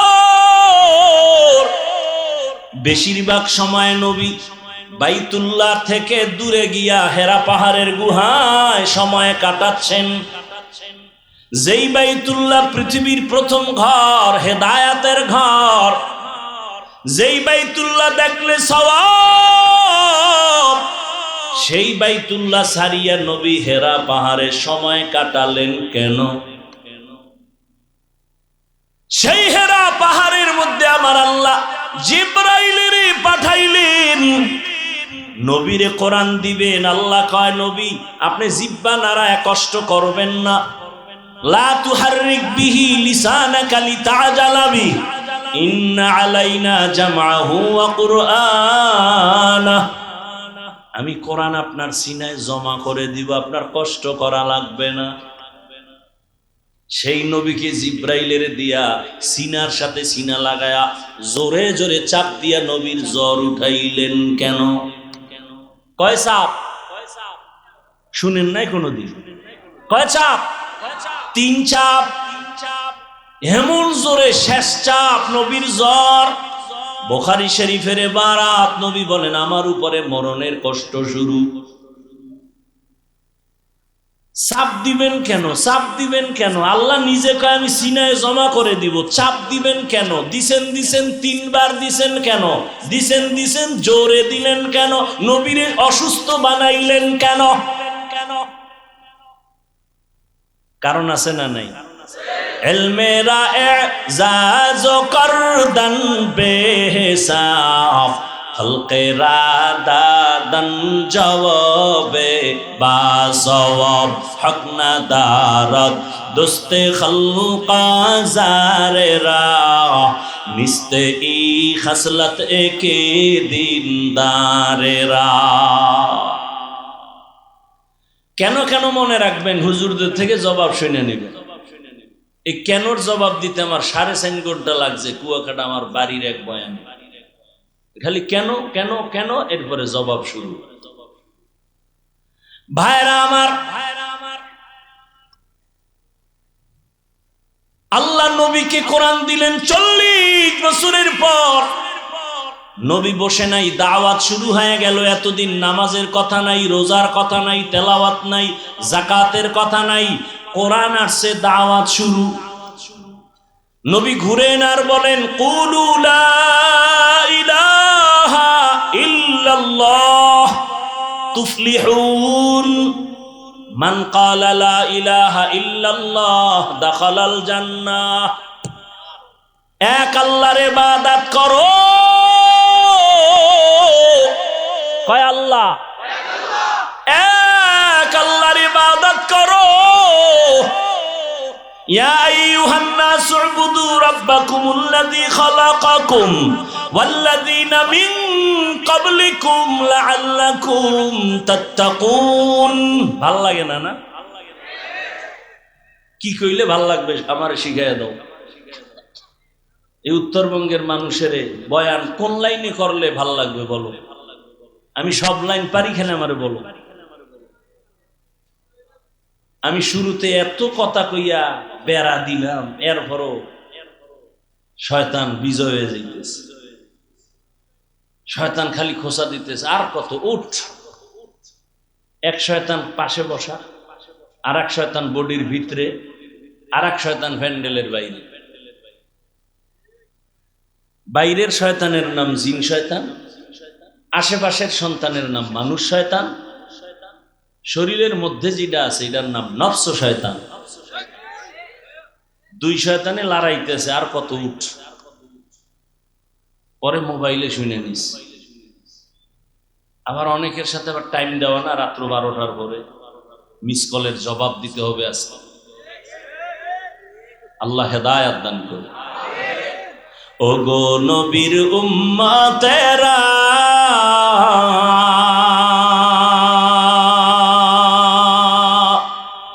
হয়ে আজি দিশাহারা,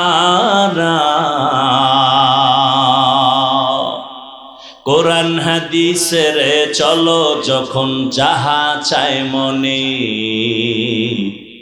নবী বিনে কে তরাবে পুলসিরাত মিজানে, নবী বিনে কে তরাবে পুলসিরাত মিজানে। উম্মতের কান্ডারি নবী,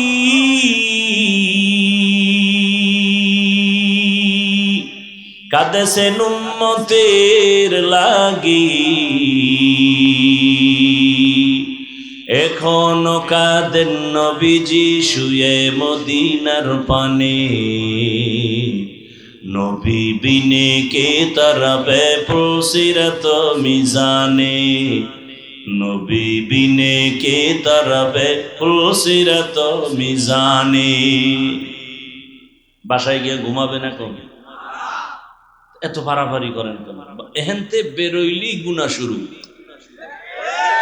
এখান থেকে বের হলেই আজকে ফজর পড়ে নাই, আশেকে রসুল, টাটকা আশেকে রসুল বয়ে রয়েছে। ফজর পড়ে নাই, জোহর পড়ে নাই, আসর পড়ে নাই, মাগরিব পড়ে নাই, আজকে ফজর পড়বে কিনা তারও কোনো খবর। সব তাজা আশেকে রসুল। অথচ রহমতের নবী বলেন বেঈমান আর মুমিনের মাঝখানে প্রাচীরের নাম নামাজ। বেঈমানেরা নামাজ পড়ে না, মুমিনেরা নামাজ ছাড়ে না।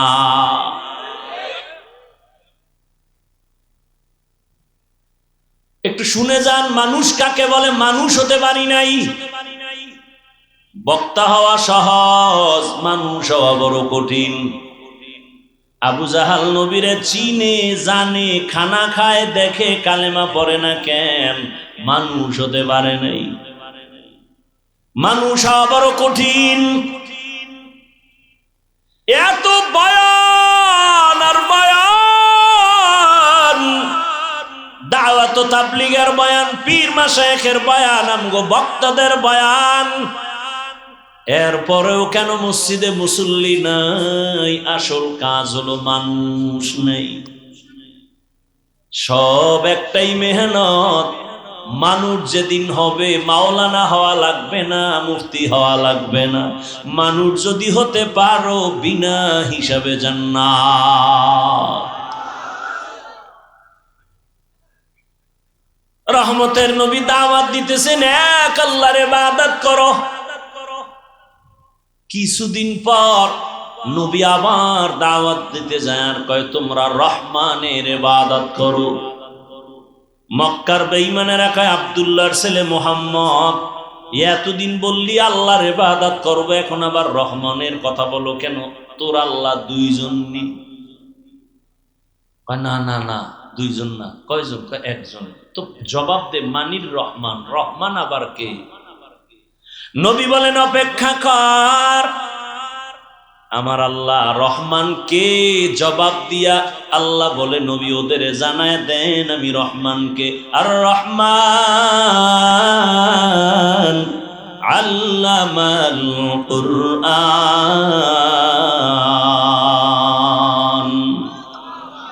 রহমান হলেন তিনি, কোরআন শিক্ষা দিলেন যিনি, খালাকাল ইনসান, মানুষ সৃষ্টি করলেন যিনি। এইবার মূল কথা খেয়াল করেন, আল্লাহ বলেন রহমান হলেন তিনি, কোরআন শিখাইলেন যিনি, মানুষ বানাইলেন যিনি, তিনি হলেন রহমান। খেয়াল করছেন? কি খেয়াল করছেন? আল্লাহ আগে কোরআন শিখাইছেন, তারপরে মানুষ বানাইছেন। বাস্তবে দেখি পুরা উল্টা। আমাদের সৃষ্টি আগে, শিক্ষা হলো পরে। দুনিয়াতে আসছি, বড় হয়েছি, তারপরে আলিফ বাতা কোরআন শিখছি। আল্লাহ কয় না না না, আমি আগে কোরআন শিখাইছি, তারপরে মানুষ সৃষ্টি করেছি। আর রহমান আল্লামাল কুরআন খালাকাল ইনসান। আল্লাহ মানুষ আগে সৃষ্টি করেন নাই, আগে কোরআন শিখাইছেন, এরপরে মানুষ সৃষ্টি করেছেন। আল্লাহ যতই বলেন, আমরা বাস্তবে তো দেখি যেটা চোখের সামনে। আমরা আগে কোরআন শিখি নাই, আমরা আগে জন্ম নিয়ে বড় হয়ে তারপরে কোরআন শিখছি। ও আল্লাহ গো, আপনি কেন উল্টা বললেন আমাদের সামনে?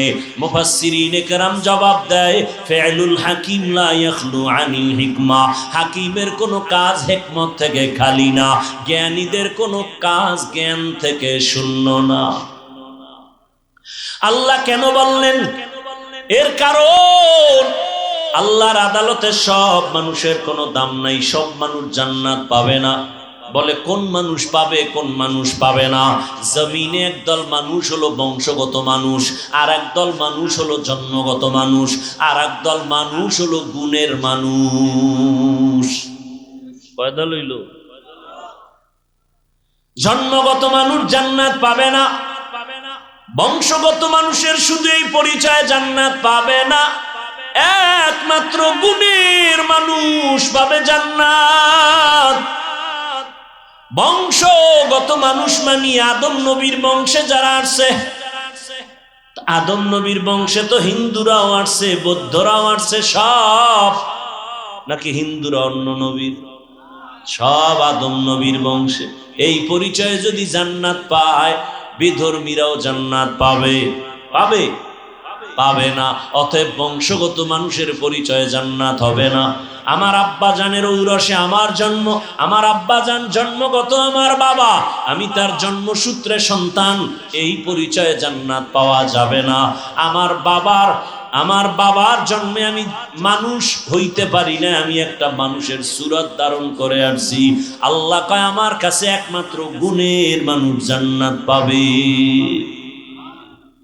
এবার গুণের মানুষ কাকে বলে শুনবেন তো, নাকি না অধৈর্য হয়ে যাইতেছেন? গুণের মানুষ কাকে বলে শুনেন। ভালো একটা মূলনীতি মনে রাখবেন আজীবন। কোন বস্তু যদি বানায়, বানানেওয়ালা কোনো কাজের জন্য বানায় নাকি এমনি? কাজের জন্য বানায়। ভালো করে মনে রাখবেন এই মূলনীতি উসুল।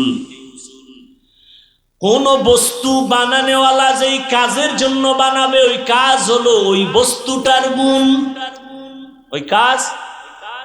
যেমন আমার সামনে মাউথ আছে, কথা বলি, মেশিনে আমার কথা টান দিয়া হর্ন থেকে কথাগুলো ইউনিটের মাধ্যমে বের করতেছে। এক কথায় এই মাউথ, এই মেশিন, এই মাইক বানাইলো কেন? বলে আওয়াজ দেওয়ার জন্য। তাহলে মাইকের কাজ কি? আওয়াজ না দেওয়া না দেওয়া? তাহলে এই বস্তুটা বানাইছে আওয়াজ দেওয়ার জন্য, এই মাইকের গুণ হলো আওয়াজ দেওয়া। বাতিওয়ালা বাতি বানানো কেন বানাইলো? অন্ধকার করার জন্য। কি কাজ? আলো দেওয়ার জন্য। তো বাতির গুণ কি? আলো দেওয়া। ঘড়িওয়ালা ঘড়ি বানাইছে টাইম দেওয়ার জন্য, ঘড়ির গুণ টাইম দেওয়া। পাখাওয়ালা পাখা বানাইছে বাতাস দেওয়ার জন্য, পাখার গুণ বাতাস দেয়া। মাইকের গুণ আওয়াজ দেওয়া, বাতির গুণ আলো দেওয়া, পাখার গুণ বাতাস দেয়া। যদি মাইক আওয়াজ না দেয়, সবাই বলবে এটাকে ফেলে দাও। কেন? বলে এটা গুণের মাইক না। বাতির গুণ আলো দেওয়া। বাতি যদি আলো না দেয়, বলবে ভেঙে ফেল, এটা গুণের বাতি না। পাখা যদি বাতাস না দেয়, বলে ফেলে দাও, এটা গুণের পাখা না। এতটুকু কথা বুঝছেননি? যেই বস্তু যেই কাজের জন্য বানানো হয়, ওই কাজ হলো বস্তুটার গুণ। ভালো করে বুঝো। মাইকের গুণ আওয়াজ দেওয়া, বাতির গুণ আলো দেওয়া, পাখার গুণ বাতাস দেয়া। এবার আপনারা একটু বলবেন জানা থাকলে, আমাদের মতো মানুষ আল্লাহ কোন কাজের জন্য বানাইছেন? বিড়ি টানার জন্য। ওয়ামা খালাকতুল জিন্না ওয়াল ইনসা ইল্লা লিয়াবুদুন।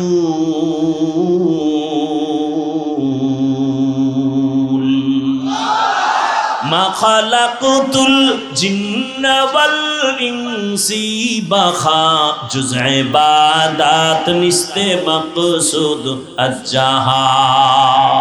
মানুষের কাজ হলো ইবাদত। মানুষের কাজ কি? তাহলে মানুষের গুণ কি? এক কথা একটু একটা শব্দ ঘুরে গেছি, মনে হয় আসমান মাথায় বেড়ে গেছে। মানুষের কাজ ইবাদত। তা যেই বস্তু যেই কাজের জন্য বানায়, ওই কাজ ওই বস্তুটার গুণ। আমাদের বানাইছেন ইবাদতের কাজের জন্য, আমাদের ইবাদত করাটাই গুণ। ইবাদত করলে আমি গুণের মানুষ। মাইক আওয়াজ দিলে গুণের মাইক, বাতি ঠিকমতো আলো দিলে গুণের বাতি, পাখা যদি ঠিকমতো বাতাস দেয় গুণের পাখা, মানুষ যদি ঠিকমতো ইবাদত করে গুণের মানুষ। মাইক যদি আওয়াজ না দেয়, গুণের মাইক না লাথি মেরে ফালায়া দে। মানুষ তোর গুণ হলো ইবাদত। ইবাদত না নিয়ে যদি আজরাইলের হাতে ধরা পড়ে যাও, আল্লাহ বলবে কে লাথি মেরে জাহান্নামে ফালায়া দে। এটা গুণের মানুষ না। যার ইবাদত নাই, ও মানুষ সুরতে আবু জাহিল্লা মানুষ, ওর নাম শুনলে কেন বলে ওর উপরে গজব। ফেরাউন না মানুষ, ওরে কেন মানুষ বদদোয়া করে, লানাতুল্লাহি আলাইহি। নমরুদ একটা মানুষ, ও কেন মানুষের অভিশপ্ত, ওর উপরে মানুষের অভিশাপ কেন? বলে মানুষ গুণের মানুষ, গুণের মানুষ না। আল্লাহ বলবে গুণের মাইক যেমন মানুষ ফেলে দেয়, এটা গুণের মাইক না। কিয়ামতের ময়দানে আল্লাহ বলবে যারা গুণের মানুষ না ওদের ধর, ওদের জাহান্নামের শিকল লাগায় লাইনে দাঁড় করা। আমি ওদের বাম হাতে আমলনামা দিব। বাম হাতে যাদের আমলনামা দিবে, বেনামাজি গুনাহগার যাদের ইবাদতের গুণ নাই, আল্লাহ বলবে ওদের আমলনামা বাম হাতে দেওয়া মানে নিশ্চিত জাহান্নামে যাবে। আল্লাহ বলবে ডাইরেক্ট হাতে দেওয়া হবে না, এই নাফরমান বেঈমানের বুকের মাঝে ছিদ্র করে ফেল। ছিদ্র করিয়া বুকের থেকে বাম হাতটা ঢুকাইয়া পিঠের থেকে হাত বের কর, টান মেরে ফেরেশতারা সাথে সাথে বুকের ছিদ্র দিয়া বাম হাত ঢুকায় পিছনে নিবে। আল্লাহ বাম হাতে পেছনে আমলনামা দিবেন। আর নাফরমানকে বলবে এই বেঈমান, ইকরা কিতাবাকা কাফা বিনাফসিকাল ইয়াউমা আলাইকা হাসিবা, পড়। জীবনে কোথায় কি অন্যায় করছো সব দেখা, আমলনামায় হিসাব রেডি কর। ফেরেশতারা বলবে আল্লাহ মাথা এদিকে, হাত পেছনে, চোখ দুইটা সামনে, হাত পেছনে, আমলনামা পেছনে। পড়বে কেমনে? ও তো দেখে না। আল্লাহ আবার রাগ করবেন আর বলবে এই নাফরমান বেনামাজি বেপরদাওয়ালা বেঈমানের ঘাটটা ধইরা মোচড় দিয়া পেছনে ঘুরাইয়া দে। ফেরেশতারা বলা মাত্র 1 সেকেন্ড দেরি না, আল্লাহর অর্ডার পাওয়া মাত্র ঘাটটা ধরে মোচড় দিয়া পেছনে ফিরাবে। ও যুবক বাবারা, তোমার বিবেক যদি বলে আল্লাহর কোরআন সত্য, আমার এই কথাও কোরআনের বয়ান সত্য।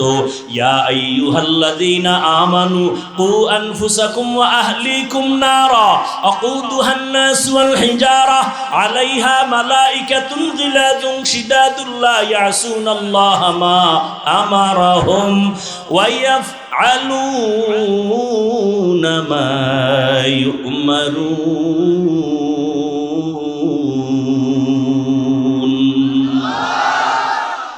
ফেরেশতাকে আল্লাহ যা বলবেন তাই। আর ইবাদতের গুণ নিয়ে যারা কবরে যাবে আল্লাহ তাদের জন্য কবর জান্নাত বানাবেন। হাসরের ময়দানে আল্লাহ অর্ডার করবে, এই নাজাত পানেওয়ালা নেক আমলওয়ালারা, তোমরা যারা ইবাদতের গুণ নিয়ে আসছো তোমরা খবরদার সূর্যের গরম সহ্য করতে পারবা না। আমি আল্লাহর কুদরতের ডান পাশে আরশে আজিম, ওখানে গিয়ে তোমরা অপেক্ষা করো। ইয়া আইয়াতুহান নাফসুল মুতমাইন্নাহ ইরজিই ইলা রাব্বিকি রাদিয়াতাম মারদিয়াহ ফাদখুলি ফি ইবাদি ওয়াদখুলি জান্নাতি। আগে জান্নাত না, আগে আমার মোহাব্বতের বান্দাদের কাফেলায় ঢোক, এরপরে হলো জান্নাত। ও আমার বাবারা, মানুষের গুণ হলো ইবাদত। আর ইবাদত কোন সিস্টেমে করব? মন গড়া করলে হবে না, ইবাদতের নিয়ম জানা লাগবে, নিয়ম জানতে হবে। ইবাদতের নিয়ম জানতে হলে কোরআন লাগবে, কোরআন বুঝতে হলে হাদিস লাগবে। তুমি পড়তে পারো না, আলেম লাগবে, আলেম থেকে কোরআন হাদিস যাই না, ইবাদতের নিয়ম শিখা। ইবাদত করলে তুমি গুণের মানুষ, আর গুণের মানুষের জন্য বিনা হিসাবে জান্নাত। তাহলে কি প্রমাণ হলো? আল্লাহ এই কথা বুঝাবার জন্য বলে আমি আগে মানুষ বানাই নাই, আগে কোরআন শিখাইছি, তারপরে মানুষ বানাইছি। অর্থাৎ যারা আলেম ওলামাদের কাছে যাইয়া কোরআন শিখা ইবাদত করবে তারা গুণের মানুষ। তাহলে গুণের মানুষ হওয়ার আগে কোরআন লাগবে, কোরআন দিয়া ইবাদত বুঝবে, তারপরে করবে, তারপরে গুণের মানুষ। আল্লাহ দেখে ইঙ্গিত করে বলেন আমি আগে কোরআন শিখাইছি, তারপরে মানুষ বানিয়েছি। আর রহমান আল্লামাল কুরআন খলাকাল ইনসান, আমি আগে কোরআন শিখাইয়া ইবাদতের মাধ্যমে গুণের মানুষ বানাইছি। অতএব যারা উলামায়ে কেরামের কাছে যাইয়া কোরআন হাদিসের মাধ্যমে যারা ইবাদত করবা, আলেম ওলামাদের পরামর্শ নিয়া যারা মানুষ ইবাদত করে গুণের মানুষ হইবা, তাদের জন্য আমি আল্লাহ জান্নাত বানায় রাখছি। এজন্যই বলছি বাবা, আমি হাফিজুর রহমান তো মানুষই না, বাদ দাও। আমরা যাদের থেকে লেখাপড়া শিখছি তারা আরো কত আল্লাহওয়ালা, তারা যাদের থেকে এলেম আনছেন তারা আরো আল্লাহওয়ালা। এক পর্যায়ে সাহাবায়ে কেরাম তো আরো বড় দামি। কেমন দামি? 10 জন সাহাবার নামে আল্লাহ জান্নাতে টিকিট দিয়েছেন, ঠিক নি? দুনিয়াতে টিকিট পাইছেন, জানা থাকলে বলেন প্রথম 10 জনের মধ্যে প্রথম তার নাম কি? বলেন। দ্বিতীয় জনের নাম কি? এইভাবে কতজন? তাদের ইতিহাসটা একটু খেয়াল করেন না। ও আমার পর্দার আড়ালের মা বোনেরা, ও আমার যুবক বাবারা, বৃদ্ধ বাবাজি, একটু ভালো করে শুনে নেন। সাহাবায়ে কেরামদের আমল কত সুন্দর, এলেম কত সুন্দর, তাকওয়া কত সুন্দর, জিকির কত সুন্দর, নামাজ কত সুন্দর, কত সুন্দর তাদের আমল, কত সুন্দর তাদের তাকওয়া, কত সুন্দর তাদের আকীদা, কত সুন্দর তাদের ঈমান। এরপরও আল্লাহ কত খুশি হইয়া দুনিয়াতে জান্নাতের ঘোষণা দিলেন। এরপরও তাদের ইতিহাস দেখেন। রহমতের নবী নিজে বলেন, আমি এশার নামাজ পড়ে মসজিদে নববীর পাশে আমার হুজরা আয়েশার ঘর, আমি রাতের বেলা এশা পড়ে ঘুম, হঠাৎ করে কানের মধ্যে শুনি কান্নার আওয়াজ। কে এই রাতে কান্না করে? আমার কান সজাগ হয়ে গেছে। আমি ঘুম থেকে উঠলাম, ওইটা বাহির হলাম, বাহির হইয়া মসজিদের দরজার কিনারায় গিয়া দেখি ভেতরে একটা লোক নামাজে দাঁড়ায় কান্না করে গভীর রাতে। আমি ভালো করে নজর করে দেখলাম এই গভীর রাতে নামাজে কে কান্না করে। ভালো করে তাকায় দেখলাম সাধারণ কেউ না, আমার কলিজার সাহাবী, আমার জান্নাতের আল্লাহর ঘোষণা প্রাপ্ত সাহাবী। জান্নাতি সাহাবীদের 10 জনের ভেতরে প্রথম সিরিয়ালে যিনি, তিনি নামাজে দাঁড়ায় দাঁড়ায় হাউ মাউ করে কান্না করেন।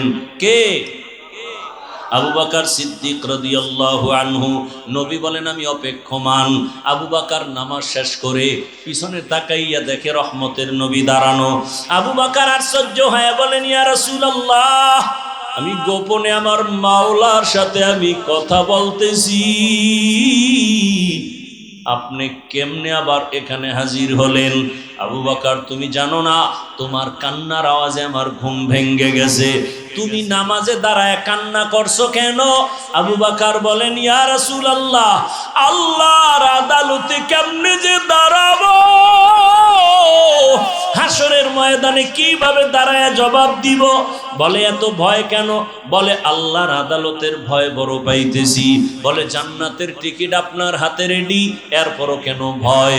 বলেন, ইয়া রাসূলুল্লাহ, আপনিই তো বয়ান করেছেন হাসরের ময়দান যেদিন কায়েম হবে, এই জমিন হবে কিয়ামতের মাঠ, আরাফার ময়দান সৌদি আরব হবে আল্লাহর এই স্টেজ, অথবা অনেকে বলছে সিরিয়ার জমিন।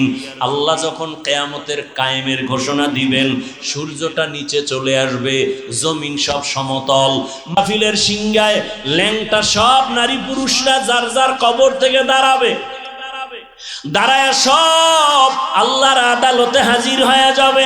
আল্লাহ বলবে, সূর্য নিচে নেমে আয়, তোর যত মুখ উপরে আছে নিচে কর, যত তাপ আছে ছেড়ে দে।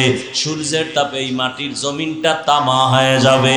অন্যদিকে জাহান্নামের আওয়াজ এত বিকট আওয়াজ যে আওয়াজে হাসরের ময়দানটা থরথর করে কাঁপতে থাকবে।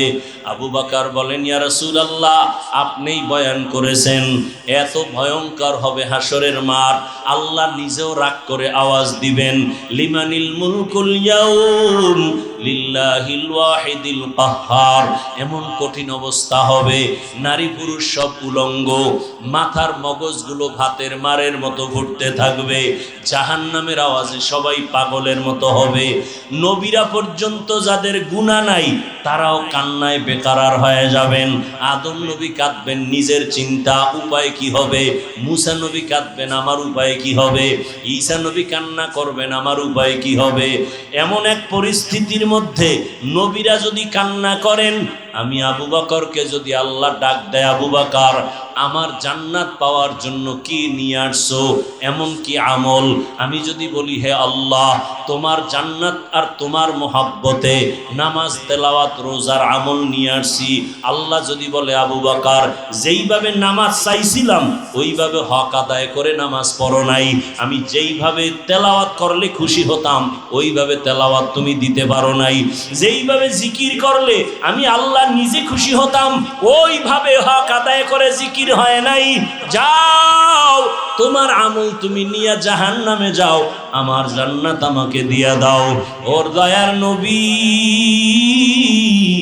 তখন তখন আমার উপায় কি হবে, এই চিন্তা আমি নামাজে দাঁড়ায় কান্না করতেছি।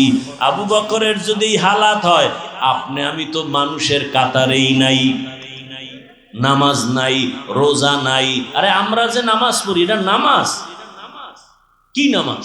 আমগো নামাজ কোন নামাজ? আল্লাহ কোরআনে বলছেন, আরাআইতাল্লাযী ইউকাযযিবু বিদ্দীন ফাযালিকাল্লাযী ইয়াদউল ইয়াতীম ওয়া লা ইয়াহুদ্দু আলা তাআমিল মিসকিন ফাওয়াইলুল লিল মুসাল্লিন।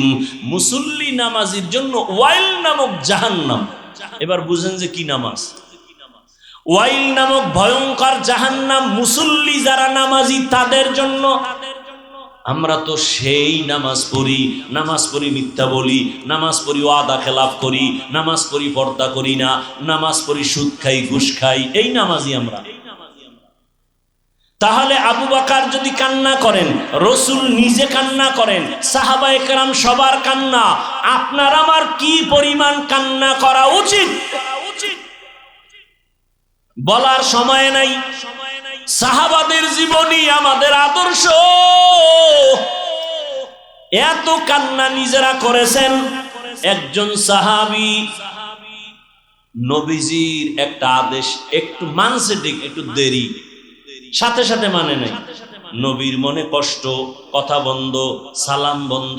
নবী মসজিদে আসে, সাহাবীও আসে, নবী তাকান না, কথাও বলেন না। সাহাবীর মাথা গরম হয়ে গেছে, আমি বোধহয় মইরা যাব, নবী যদি না তাকায়, সালাম না নেয়, আমার মতো পোড়া কপাল কেউ নাই।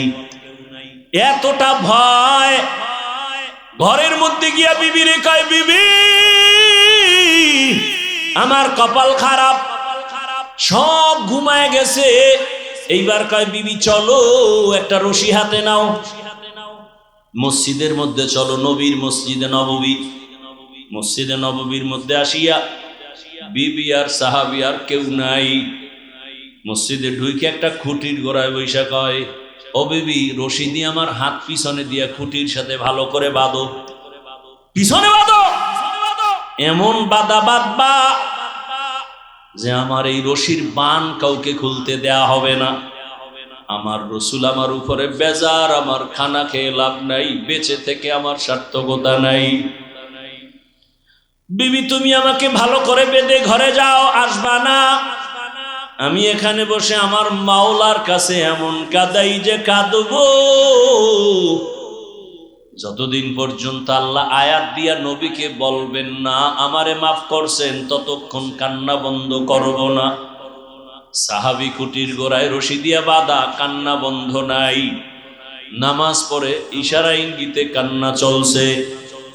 এমন কান্না, নবী তাকান না, কথাও বলেন না, নবী নামাজ পড়ায় চলে যান।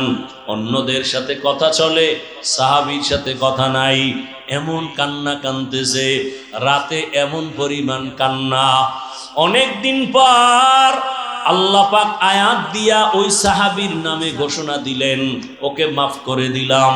নবী এবার আসছে হাসি মুখে, ও সাহাবী, আয়াত চলে আসছে, জিব্রাইল আসছে, আল্লাহ তোমার তওবা কবুল করে ফেলেছেন, তোমারে আল্লাহ মাফ করেছেন, তুমি এবার বিদায় নাও, মনের কষ্ট দূর করো। সাহাবী কাঁদেন আর বলেন, ইয়া রাসূলুল্লাহ, আমার রশির বান আপনি না খুললে আমি কাউকে খুলতে দিব না। আপনি যদি আমার উপরে খুশি মনে আমার রশির বানটা খুলিয়া দেন, আমি মনে করব আল্লাহ আমার উপরে খুশি হয়েছে। রহমতের নবী নিজ হাতে বান খুলে দিলেন। আজও মদিনায় যাও। আমি কয়েকদিন আগে মদিনার নববীতে গেলাম, রিয়াজুল জান্নায়। আমাদের বাংলাদেশিরা ওখানে ডিউটি করে, 10 মিনিটের বেশি টাইম দেয় না, পুলিশ সরায়া দেয়। ওরা বলল, হুজুর আপনি মোহাব্বতে এক কোনায় বইয়া ইবাদত করেন, আপনাকে পুলিশ কিছু বলবে না। আমরা বলে দিচ্ছি, পুলিশ আইসা আমার পাশ দিয়া যায়, আমি বসি এক খুঁটির গোড়ায় বসি, উপরে তাকায় দেখি খুঁটির গোড়ায় নাম লেখা সতুনে উস্তুনে হান্নানা। সুযোগ পেলে ওখানে গিয়ে 2 রাকাত নামাজ। আবার আর একটা খুঁটির উপরে লেখা সতুনে আয়েশা। আম্মা জান আয়েশা বেশি বেশি খুঁটির গোড়ায় বসে বসে আল্লাহর ইবাদত করতেন, ইতিকাফ করতেন। আবার ওই যে সাহাবী কান্না করেছেন তওবার খুঁটি, ওই খুঁটির গোড়ায় এখন উপরে লেখা সতুনে তওবা, ওটা তওবার খুঁটি এখনো লেখা, আরবিতে লেখা। ওই সাহাবীর তওবা কবুল হয়েছে। ওখানে গিয়া সেজদায় পড়ে কাঁদলাম, কারণ পুলিশেরা মোনাজাতে কান্না ওরা পছন্দ করে না, মনে করে বোধহয় এটা বলে বেদাতি, ওরা মোনাজাত দিয়ে কান্নাটারে ভালোবাসে না। সেজদায় গিয়া মনের মতো কাঁদলাম। ও আমার এলাকার মা বোনেরা, ও আমার যুবক বাবারা, ও আমার বৃদ্ধ বাবাজিরা, এতক্ষণ যে এত কষ্ট করে চিল্লাইয়া বয়ান শুনাইছি, একবারও কিন্তু আমি আপনাদের বলি নাই আমার মতো দাড়ি টুপি লাগায় বুজুর্গ হয়ে হাতে তসবিহ নেন। বরং আমি আমার যুবক বাবাদের বলি, ও আমার কলিজার যুবক বাবারা, আমি একবারও বলি না কওমি মাদ্রাসায় যাও, তাবলিগে না গেলে তুমি জাহান্নামী, পীরের কাছে না গেলে তুমি জাহান্নামী। বরং আমি বলি বাবা, আমাদের লাইনে তুমি আসবা বাধ্য না, তোমাকে আমি আরো চাই তুমি স্কুলে কলেজে পড়ে ডাক্তার হও, ইঞ্জিনিয়ার হও, প্রফেসর হও, এসপি হও, ডিসি হও, ওসি হও, তুমি একজন এমপি মন্ত্রী, তুমি একজন চেয়ারম্যান হও, তুমি একজন ব্যবসায়ী চাকরিজীবী হও। তবে আমার বিদায় বেলা একটা দাবি, বেয়াদব হইও না রে বাবা। তুমি ডাক্তার হয়ে যদি বেয়াদব হও, তাসলিমা নাসরিনের মতো জুতা খেয়ে দেশ থেকে পালিয়ে যেতে হবে। মরণের পরও লাশটা জন্মভূমিতে আসবে না। ডাক্তার হও, বেয়াদব হইও না। ইঞ্জিনিয়ার হও, বেয়াদব হইও না। তুমি একজন জনপ্রতিনিধি হও, বেয়াদব হইও না। বলবা হাফিজ ভাই বেয়াদব হব না, কথার ব্যাখ্যা কি? ভালো করে শুনো রে বাবা, 3 জায়গায় বেয়াদবি করবা না। আল্লাহর কসম, যদি বেয়াদবি করো মরার আগে তোর ধ্বংস শুরু হয়ে যাবে। 1 নাম্বার জায়গা মা বাবা, 2য় জায়গা শিক্ষক, 3 নাম্বার জায়গা উলামায়ে কেরাম। এই 3 জায়গায় বেয়াদবি করলে, মা বাবায় যদি কষ্ট পায় নিঃশ্বাস ফেলেই দেয়, খোদার কসম মরার আগে ধ্বংস শুরু। যদি শিক্ষক তোমার ব্যবহারে কষ্ট পেয়ে নিঃশ্বাস ছাড়ে, ধ্বংস শুরু। আলেম ওলামা যদি তোমার ব্যবহারে কষ্ট পাইয়া নিঃশ্বাস ছেড়ে দেয়, খোদার কসম ধ্বংস মরার আগে শুরু। অনুরোধ করে বলছি, তোমার মতো কত যুবক আছে জেনারেল লাইনে পড়ে, জীবনে মাদ্রাসায় যায় নাই, অথচ স্কুলে পড়িয়াও নামাজ ছাড়ে না, কলেজে পড়িয়াও নামাজ ছাড়ে না। মিথ্যা বলছি? তোমার কপালে কারো বরদোয়া লাগছে নি, না হয় তুমি পারো না কেন? মা বাবার বরদোয়া লাগাইছো নি, না হয় তুমি নামাজ পড়ো না কেন? তোমার মতো যুবক র্যাব আর্মি পুলিশ বিডিআরের চাকরি করে নামাজ পড়ে, বলো তুমি পারো না কেন? তোমার মতো যুবক ডাক্তার, প্রফেসর, ইঞ্জিনিয়ার, এমপি মন্ত্রী অভাব নাই, ব্যবসায়ী চাকরিজীবী, এসপি ডিসি 5 ওয়াক্ত নামাজ পড়ে নাই। তোমার মতো যুবক রাস্তায় গাড়ি চালায়, নামাজ বাদ দেয় না, বলো তুমি কেন পারো না? তোমার মতো যুবক নদীর মধ্যে মাছ ধরে, নামাজ ছাড়ে না। তোমার মতো যুবক কৃষি কাজ করে, শ্রমিকের কাজ করে, নামাজ বাদ দেয় না, বলো তুমি কেন পারো না? তুমি কি মনে মনে ভাবছো হুজুরেরা মিথ্যা কয়? মনে মনে ভাবছো কোরআন মিথ্যা? একটা প্রমাণ দে, এখন দাড়ি কেটে ফেলবো, দুনিয়ার সব কোরআন জ্বালায় দিব, যদি একটা ভুল বের করে দিতে পারো। পারবা? পারবা না। বরং তোমার বড়রাও অপচেষ্টা করে পারে নাই। অতএব তোমার হাতে পায়ে বিনয়ের সাথে অনুরোধ করে ধরে বলি, আর নামাজ ছাড়িও না। জীবনে মনের জাল মিটায় এত গুনাহ কম করো নাই। মনে শখ লাগছে নামাজ পড়বা না, পড়ো নাই। মনে শখ আসছে দাড়ি কাটবা, কেটেছো। মনে শখ লাগছে পার্কে যাবা, দৌড়ায় গেছো। মনে শখ লাগছে সারা রাত মোবাইলে গুনাহ করবা, করেছো। এখনো কি তওবা করবা না? ও পর্দার আড়ালের মা বোনেরা, আপনার মতো কত মা কত বোন এই এলাকায় এখনো আছে, পর্দা করে, নামাজ পড়ে নাই, মোবাইলে সময় নষ্ট করে না, স্বামীর মাল হেফাজত করে। আম্মা জানেরা, বোনেরা, আপনারা কেন নামাজ পড়তে পারেন না? কয়দিন আর মার্কেটে ঘুরিয়া নিজের ইজ্জত নষ্ট করবেন? একটা সন্তানকে আদর্শ ডাক্তার বানায় যান, আদর্শ ইঞ্জিনিয়ার বানায় যান, আরে আদর্শ কোরআন পড়নেওয়ালা বানায় যান। আপনার সন্তান যদি আপনার আদর্শ পাইয়া সুন্দর ব্যবহার দেয়, কোরআন শিখতে পারে, ডাক্তার হইয়াও কোরআন তেলাওয়াত করবে, নামাজের সময় নামাজ আদায় করবে, আপনাদের জন্য দোয়া করবে, ওলামায়ে কেরামের সাথে সুন্দর আচরণ করে চলবে। এমন ডাক্তার হতে পারলে আপনার সন্তানও ধন্য, আপনার জীবনও ধন্য। এরে আম্মা জানেরা, কয়দিন আর দুনিয়ায় বাঁচবেন? এমন একটা দিন নেই গাড়ির নিচে, পানির নিচে যুবকের লাশ দেখা যায় না, ঘুমের বিছানায় লাশ। কোন দিন মরণ হবে জানা নাই। এখনো সময় আছে, তওবা করেন। মনেরে বুঝান রে মন, জীবনে কত স্বাধীনভাবে চলছি আর গুনাহ করেছি।